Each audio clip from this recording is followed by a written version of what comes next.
سرکانچل season 3 یاریاں Tania Tahir novel قسط number 25۔ ماہی کا دل ایک دم جیسے ڈوب سا گیا۔ اس کا انداز کافی اسٹریٹ اور روڈ تھا۔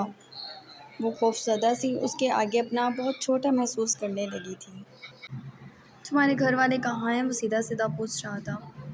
نہیں ہیں، وہ آہستگی سے بولی۔ تم یہاں رہو، مجھے کوئی مسئلہ نہیں ہے، لیکن بہتر ہوگا کہ اپنے آپ کو یہ تصور کر کے رہو کہ تم ایک لڑکی ہو اور اس گھر میں لڑکے زیادہ ہیں۔ رات کے تم کسی کے بھی کمرے سے نکل گئی تو سوال تو ہوگا۔ بس لمحہ ہی تو لگا تھا کہ وہ دو کوڑی کی کر گیا تھا اس کی حیثیت۔ ماہی کے چہرے پہ پسینے کی بوندیں سی ابھری۔ کیونکہ اس گھر میں ادا موجود ہے۔ آج تک کبھی ادا کو میں نے رات کے کسی کے بھی کمرے میں نہیں دیکھا۔ وہ خود سے بہت احتیاط برتتی ہے۔ وہ بہت اچھی لڑکی ہے۔ عبیرہ اذان کی فیونسی ہے۔ آج تک وہ کبھی اذان کے کمرے میں نہیں پائی گئی۔ تو یہ معیوب تھا کہ تم اریان کے کمرے میں رات کے اس پہر جب سارا گھر سو رہا تھا کرنے کیا گئی تھی؟ اگر اس گھر کی کوئی عورت یہ سوال کرتی تو شاید وہ اتنا برا محسوس نہیں کرتی جتنا برا اس وقت کر رہی تھی۔ اور سوال تو وہ جائز پوچھ رہا تھا۔ چور وہ خود تھی، تبھی اس کے پاس جواب نہیں تھا۔ اس کے ہاتھ کانپ اٹھے اور حیدر نے ایک قدم پیچھے لیا۔ بہتر ہے اپنے لیے کسی مناسب جگہ کا انتظام کرو اور وہاں رہو، وہ بولا تو ماہی جیسے زمین کی سطح سے بھی نیچے کہیں پاتال میں جا گری۔ ایک لمحے کے لیے اس نے سر نہیں اٹھایا۔ اور بالفرض تمہارے پاس رہنے کے لیے پھر بھی جگہ نہیں ہے تو ٹھیک ہے، تم یہاں رہ سکتی ہو، لیکن اس گھر کے اصولوں کو مد نظر رکھتے ہوئے۔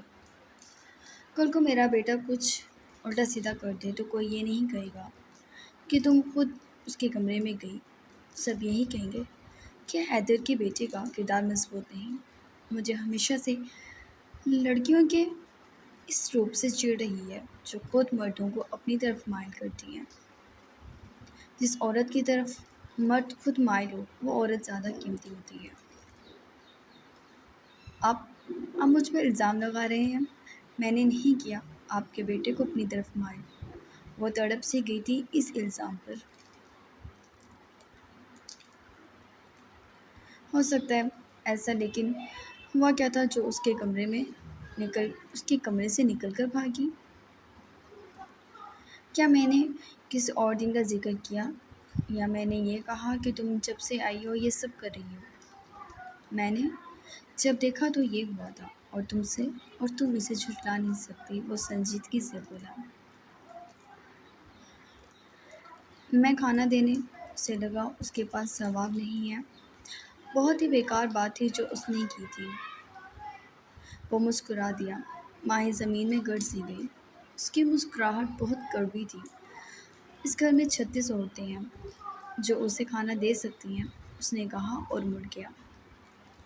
میں تمہاری انسلٹ نہیں کرنا چاہتا، صرف وارن کر رہا ہوں تمہیں۔ بہتر یہ ہے عورت ذات ہو اپنا دامن بچا لو، وہ کہہ کے پلٹ گیا، لیکن جو کچھ اسے کہہ گیا تھا کیا وہ سہ سکتی تھی؟ وہ سیدھا سیدھا کہہ گیا تھا اس کے بیٹے سے دور رہو، جو اب اس کے دل میں بس گیا تھا۔ لیکن دل میں بسانے کا مطلب یہ نہیں تھا کہ وہ شہزادہ اس کا ہو جاتا۔ وہ بخت کے تاج پہ بیٹھا بے تاج سا شہزادہ اور وہ کسی درجے سے جانتی ایک عام سی لڑکی، ان کا جوڑ ہو ہی نہیں سکتا تھا۔ اسے یہ بات سمجھ لینی چاہیے تھی۔ خود ہی وہ اتنے دن کس امید اور آس میں رہی۔ اس کی آنکھوں میں اگر کچھ دکھتا تھا تو وہ ماہی کو خود دکھتا تھا۔ کبھی اریان نے تو ایسا کچھ نہیں کہا تھا۔ اس نے اپنے آنسو صاف کیے۔ ہاں وہ ٹھیک کہہ رہا تھا، وہ عورت ذات تھی۔ آدھی رات وہ کسی نامحرم کے کمرے سے بھاگ گئی تو لوگوں نے باتیں بنانی تھی اور باتیں بن گئی تھیں۔ اب ان باتوں سے جتنے زخم اس کے سینے میں ہوئے اسے لیے وہ سیدھا چلنے لگی۔ وہ یہاں نہیں آنا چاہتی تھی، لیکن یہ اس کی مجبوری تھی۔ اس کے پاس اس بھری دنیا میں کوئی سائبان نہیں تھا۔ یہ گھر محفوظ تھا اس کے لیے۔ اس گھر میں رہنے کے بعد ہر فکر سے آزادی مل گئی تھی، اور اگر وہ یہاں سے باہر نکل جاتی تو بہت خوش تھا۔ پوری دنیا پڑی تھی اور نواب زادہ گوہر، وہ خود پر ہی آنسو بھری نگاہوں سے ہنستی، اور اس کے علاوہ کوئی رستہ نہیں تھا۔ وہ گھر سے باہر نکل گئی جبکہ وہ بہت زیادہ خوفزدہ تھی۔ ماہی اذان کی آواز پر اس نے مڑ کر نہیں دیکھا۔ کہاں جا رہی ہیں آپ؟ وہ گاڑی سے نکلا اور اس کے پیچھے لپکا۔ آریان اس کے بارے میں سب کچھ بتا چکا تھا۔ اسے تو یقینی طور پر باہر اس کے لیے خطرہ تھا، اور جب اس کے پیچھے گیا تو ماہی نے مڑ کر دیکھا اور ہلکا سا مسکرا دی۔ اذان بھائی، میں اپنے گھر جا رہی ہوں۔ وہ ہلکا سا مسکرائی۔ اپنے گھر؟ کون سا اپنا گھر؟ اذان حیران ہوا۔ بس جہاں میں رہتی تھی۔ Are you made? گوہر تمہیں جان سے مار دے گا۔ وہ بولا تو وہ شانے اچکا گئی۔ مجھے ڈر نہیں لگتا، چلتی ہوں، بہت شکریہ آپ سب کے پیار کا، وہ نرمی سے کہہ کر اپنا منہ ڈھانپے وہاں سے آگے چلی گئی اور ایک رکشے میں سوار ہو گئی۔ اذان نے فوراً آریان کو کال کی لیکن وہ سیل فون نہیں اٹھا رہا تھا۔ ڈیم اٹ، وہ گھر کے اندر داخل ہوا۔ آخر کیا ہوا تھا جو وہ اچانک کیوں چلے گئی؟ وہ سمجھا نہیں۔ اس نے جانا ہوتا تو وہ اتنی دیر یہاں نہ رکتی، اور وہ اچانک جا رہی تھی۔ اسے عجیب لگا۔ وہ اندر آیا تو ماحول تو بالکل ٹھیک تھا۔ وہ بار بار آریان کو کال ملا رہا تھا جو کوئی رسپانس نہیں دے رہا تھا، اور تبھی عبیر کے آنے والے میسج پر ایک دم اس کے لبوں پر مسکراہٹ بکھری، اور شاید وہ اس بات کو بھلا گیا۔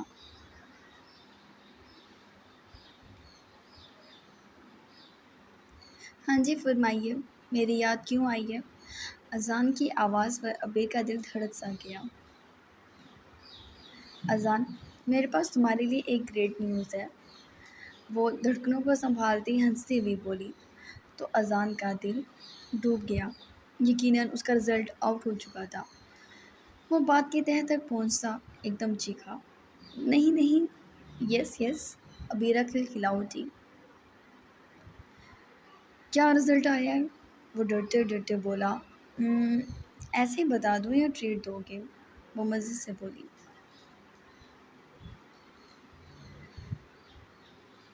پاس اگر ہو گیا تو میری جان ساری ٹریٹ تمہارے لیے۔ گرل فرینڈ چھوڑ دوں گا، تمہاری قسم، اسلامی بھائی بن جاؤں گا، جماعتوں میں نکل جاؤں گا۔ عبیر ایک دم رک گئی۔ اور اگر پاس نہ ہوئے تو؟ گرل فرینڈس نہیں چھوڑو گے؟ وہ ذرا بھڑک کر بولی۔ تمہارے منہ میں خاک، کوئی اچھی بات بتا دو۔ میرے پاؤں تلے زمین نکل رہی ہے۔ یہ یونیورسٹی کے رزلٹس اتنی جلدی کیوں آ جاتے ہیں؟ وہ بے چینی سے بولا۔ تمہیں تو مل کر پوچھتی ہوں۔ ہاں تو نواب زادہ، خیر سے پچھلی بار سے بھی زیادہ برا رزلٹ ہے۔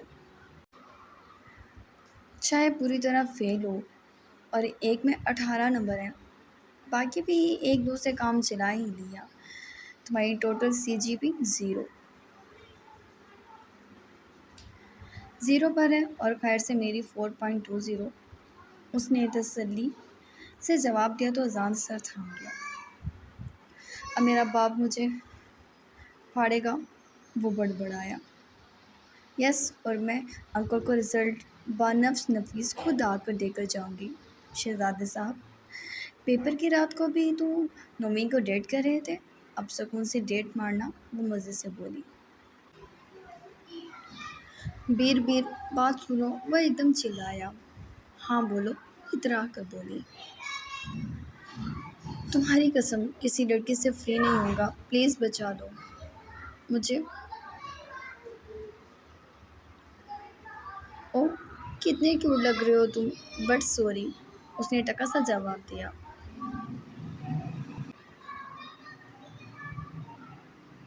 وہ تو تمہیں انکل، وہ ایکچولی انکل کو تم جانتے ہو، تیری ماں کی تو نے میرا رزلٹ نکلوایا کیوں ہے؟ وہ فوراً اپنے اوقات پر اترا۔ میں تمہیں جان سے مار دوں گی ماں پر پہنچے تو۔ وہ بھی بھڑکی۔ پہنچوں گا، کیا کر لو گی فالتو انسان؟ کسی کی پرائیویٹ لائف میں گھسنے کی اجازت تمہیں کس نے دی ہے؟ وہ چلایا۔ پرائیویٹ؟ تمہاری زندگی میں بہت کچھ پرائیویٹ ہے۔ میں بتاتی ہوں آ کر۔ وہ کٹک سے فون بند کر گئی۔ اف، ہو یار۔ وہ پریشانی سے اسے دوبارہ کال کرنے لگا۔ بلا وجہ اس کے ہاتھوں اس کی کمزوری لگ گئی تھی، اور وہ تو تھی ہی زہریلی چیز، اس کے پیچھے کسی چڑیل کی طرح پڑی تھی۔ یا اللہ، چلو مان لی میں نے پڑھا نہیں، کیا چلا جاتا اگر آپ کو ایک کرشمہ کر دیتے، ایک معصوم مظلوم سے انسان کی جان اس کے فسادی باپ سے بچ جاتی۔ وہ دہائی دیتا فوراً اس ذلات کو روکنے کے لیے دوڑا تھا، جس کے ہاتھ پاؤں بھی جوڑنے پڑتے تو اب اسے جوڑنے تھے۔ لیکن سخت افسوس کہ جب وہ عبیر کے گھر پہنچا تو نور آنٹی نے بتایا وہ تو وہاں سے نکل گئی ہے، یعنی ان کے گھر۔ شٹ، اس کی پریڈ ہو چکی تھی۔ وہ الٹے قدموں بھاگا، لیکن جب تک وہ وہاں پہنچا تیر کمان سے نکل گیا تھا۔ حیدر کے ہاتھ میں اس کی رپورٹس تھی۔ عبیر شدید بغیرتوں کی طرح مطمئن کھڑی تھی۔ سالار کھل کر ہنس رہا تھا، جبکہ جمیل نے اس کی جانب دیکھ کر بہت افسردگی سے سر نفی میں ہلا دیا۔ اس نے دیکھا کوئی تو اسے بچانے والا ہو، لیکن کوئی دکھائی نہیں دے رہا تھا۔ وہ ایک جمپ لگا کے جمیل کے پیچھے چھپ گیا، اور حیدر نے اپنے پاؤں سے چپل نکال لی۔ دادی خدا کی قسم، میں نے تیاری کی تھی۔ اس کی باتوں میں صرف لائبہ اور جمیل ہی آتی تھی۔ اس کی قسم پر جمیل کا تو دل ہی ہل گیا۔ حیدر بچے نے بہت محنت کی تھی، میں نے خود دیکھا تھا کتنی دیر پڑھا ہے میرا بیٹے نے۔ یہ یونیورسٹی والوں کو ہی کوئی بیر ہے میرے بیٹے سے۔ وہ جمیل کے پیچھے چھپا ہوا تھا، جبکہ حیدر ایک ہی بات کہہ رہا تھا، مام اب ہٹ جائیں، آج یہ نہیں بچے گا مجھ سے۔ اس کی آوارہ گردیوں نے جینا حرام کر رکھا ہے میرا، وہ بولا، جبکہ جمیل کی بات پر سالار کو احساس ہوا اس کی بیگم اس عمر میں بھی بہت بھولی تھی۔ ہاں، دادی بالکل ٹھیک کہہ رہی ہیں ڈیڈ، وہ بولا، جبکہ جمیل اس کے آگے کھڑی تھی۔ تو ہٹ یہاں سے، حیدر دھاڑا، اور وہیں زریاب بھی آ گیا۔ خیر ہے؟ زریاب نے حیدر کی طرف دیکھا۔ یہ دیکھ لو، خیر ہی خیر ہے۔ اس نے رزلٹ زریاب کو تھما دیا تو زریاب کو کافی ہنسی آئی کہ ایک بار وہ پھر فیل ہو چکا تھا۔ روشانے بھی آ گئی، وہ بیچارگی شکل پر طاری کیے ان سب کو دیکھ رہا تھا۔ حیدر بھائیو، یہ غلط بات ہے، آپ ایک بار یونیورسٹی میں پتہ کریں۔ میں تو کہتا ہوں میری پیاری چچی جان، ایک بار میرے پیپرز دوبارہ چیک کرائیں، اتنا اچھا لکھا تھا میں نے۔ روشانے کو بھی اپنی سم دیکھا خوش ہو گیا۔ ان محترمہ کا حال بھی کچھ ایسا ہی تھا، تبھی چور کی حمایت ہی لے گا۔ زریاب اس کے ہاتھ میں رزلٹ تھما کر صوفے پر بیٹھ گیا، جبکہ اس نے ارد گرد دیکھا۔ ادا نہیں تھی، ادا بہت گمسم سی رہتی تھی۔ وہ پریشان سا ہو گیا۔ بس اب سب پڑ جاؤ میرے بیٹے کے پیچھے، جمیل غصے سے گھورنے لگی۔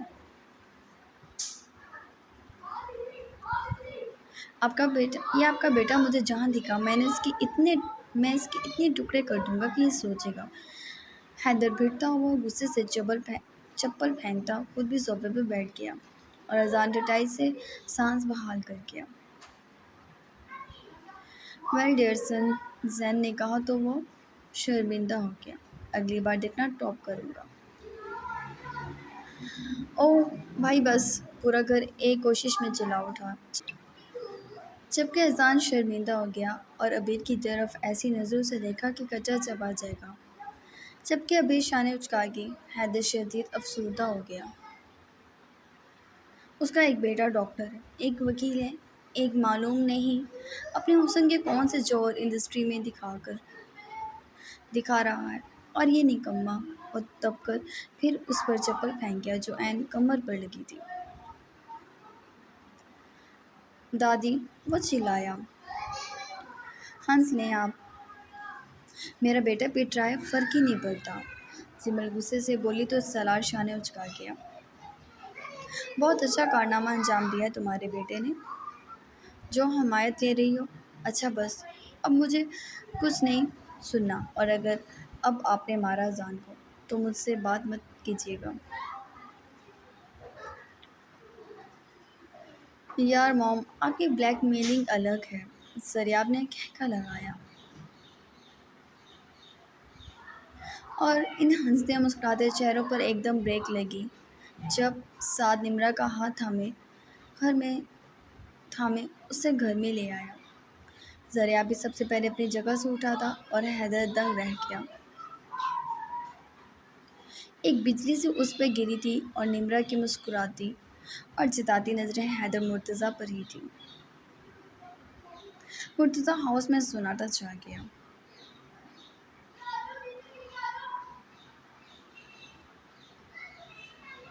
ڈیڈ، یہ نمرا ہے آپ کی بہو، وہ بولا، اور زریاب نے حیرانگی سے اسے دیکھا۔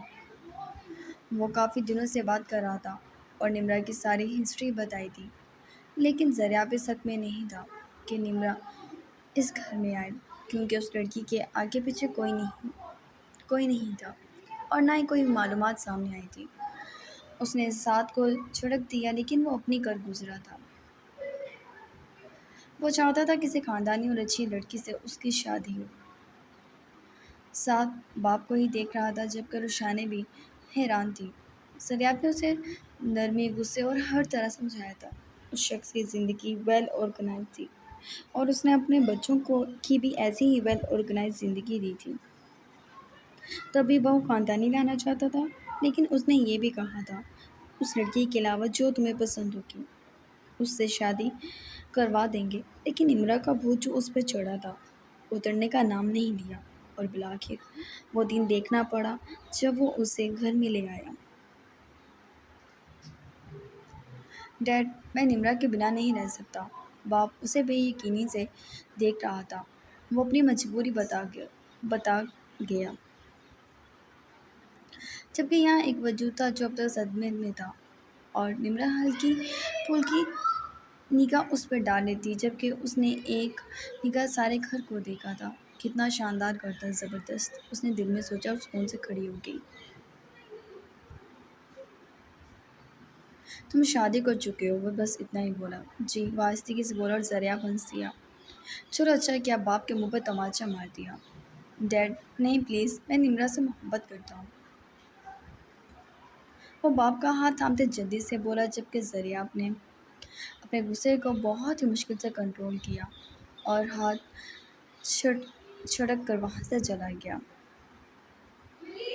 مام، وہ رخسانے کی طرف لپکا، اور جب زریاب راضی نہیں تھا، رخسانے کیسے راضی ہوتی؟ وہ بیٹے کو دکھی دل سے دیکھتی زریاب کے پیچھے چل دی۔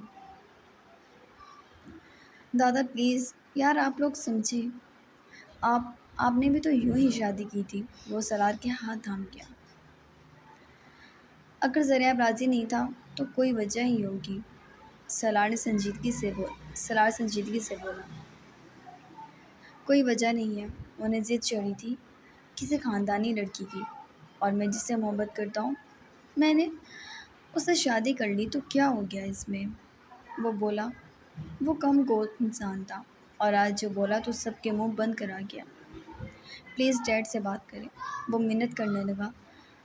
سالار نے گہرا سانس بھرا۔ ٹھیک ہے، پریشان نہ ہو، اگر ایسی بات تھی تو عزت سے بتایا بھی جا سکتا تھا۔ جاؤ بہرحال کمرے میں، کرتا ہوں مجھ سے بات۔ سالار کی بات پہ خوش ہو گیا اور نمرا کا ہاتھ تھام لیا، جو بیچارگی شکل پتاری کیے بالآخر اپنے دشمن کے گھر میں گھس گئی تھی۔ اور سب سے پہلے وہ حیدر مرتضیٰ کو اس کی اوقات یاد دلا دیتی، جو وہ سب کے ساتھ کرتا تھا۔ وہی اس کے ساتھ کرنے وہ یہاں آ گئی تھی۔ ساتھ ان سب کو وہیں چھوڑ کے نمرا کو اپنے کمرے میں لے آیا۔ نمرا نے تقریباً بیزاری سے اسے دیکھا۔ اسے ساتھ میں کوئی خاص دلچسپی نہیں تھی، لیکن یہ صبر کا گھونٹ اسے پینا تھا، کیونکہ یہ سب اس نے خود اپنے لیے تجویز کیا تھا۔ بڑا گھر، گاڑی اور خاص کر ان لوگوں سے دشمنی۔ وہ مسکرا دی اور ساتھ اس کی جانب دیکھ کر مسکرایا۔ بہت جلد سب تمہیں قبول کر لیں گے۔ پلیز پریشان مت ہونا، میں بس فریش ہو کر آتا ہوں، تم بھی چینج کر لو۔ گہری نگاہیں اس پر ڈال کر وہ اس کے سوٹ کیس کی طرف اشارہ کر کے کہتا واش روم میں چلا گیا، جبکہ نمرا نے زبردستی سا مسکرا کر سر ہلا دیا۔